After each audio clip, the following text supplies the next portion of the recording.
પડે છે, દ્રષ્ટિપાતથી તમારું આયુષ્ય હરી લીધું હતું એ હું જોઈ શક્યો હતો. એવા કૃષ્ણ પરમાત્મા.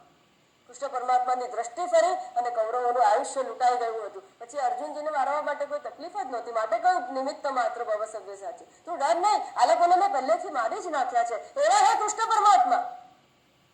જ્યારે ઘોડાઓની તાપથી ધૂલી ધૂસર અંગ આપનું પ્રસ્વેદ બિંદુઓથી ખૂબ સુંદર ચમકી હતું, પીળું પિતાંબર શોભી રહ્યું હતું, અને હું આતતાઈ એવો બાણોના વાર ઉપર વાર કરીને આપના કવચને ભેદી રહ્યો હતો, ત્યારે મારી પણ પ્રતિજ્ઞા પૂરી કરવા માટે, મારી શરત પૂરી કરવા માટે શસ્ત્ર ન ઉગામવા વાળા આપ રથનું પૈડું લઈને એવી રીતે ધસ્યા જાણે વરુની પાછળ સિંહ દોડી પડે છે. એવા હે કૃષ્ણ પરમાત્મા, આપ જ દીન વત્સલ સર્વાંતર્યામી હૃદયસ્થ. હવે આપણે બરાબર ખ્યાલ આવશે કે નારદજીએ વ્યાસ ભગવાનને શું ચૂકી ગયા હતા, શેનું જ્ઞાન આપવા માંગતા હતા. આ જ પરમાત્માનું કે જે હૃદયસ્થ હે પરમાત્મા, જે સર્વાંતર્યામી આપ છો, એના અલૌકિક હું દર્શન કરી રહ્યો છું. જ્યારે આપનું સૌંદર્ય, સુંદર રૂપ હું જોઉં છું, ત્યારે થાય છે કે વિધાતાએ પોતાની બધી જ ચાતુરી આપને રૂપ આપવામાં વાપરી દીધી છે. માટે આપણે જેટલા છીએ એનાથી સુંદર થવાની કોશિશ ન કરતા, એનાથી સુંદર થઈ શકાશે નહીં. એમાં સમય ન બગાડતા. જે સૌંદર્યનો ભંડાર છે એને યાદ કરશો તો કદાચ સુંદરતા વધી જશે. મુખ ઉપર આ જે પ્રસન્નતા આવી રહી છે ને, એને તો આપણે જોયા નથી, જાણવાની કોશિશ કરીએ છીએ, પાપા પગલી ભરીએ છીએ તો પણ પ્રસન્ન થયા છીએ. આવી પ્રસન્નતા યાદ કરો, તમારી સ્મૃતિને દંડોળો. કયા શબ્દ સ્પર્શ રૂપ રસ ગંધના ભોગ કરીને આવી હતી. એને અત્યારે યાદ શું કામ કરાવો છો? એને યાદ નથી કરવા. એવું આ પરમાત્માનું ચતુર્ભુજ અલૌકિક રૂપ. હે પરમાત્મા,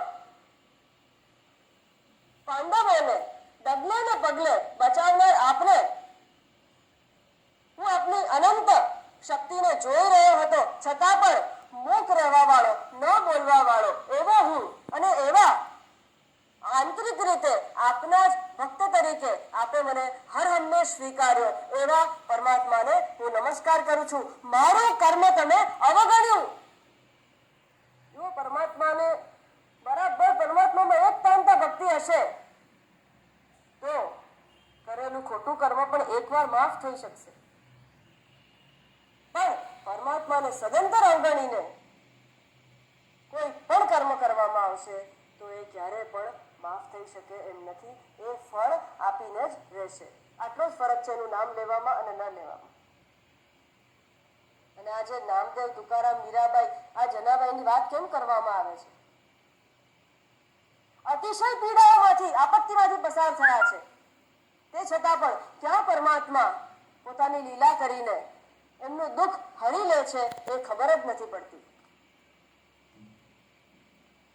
સુખ દુઃખ સમાન સગળ દેવાંચા કૃપાન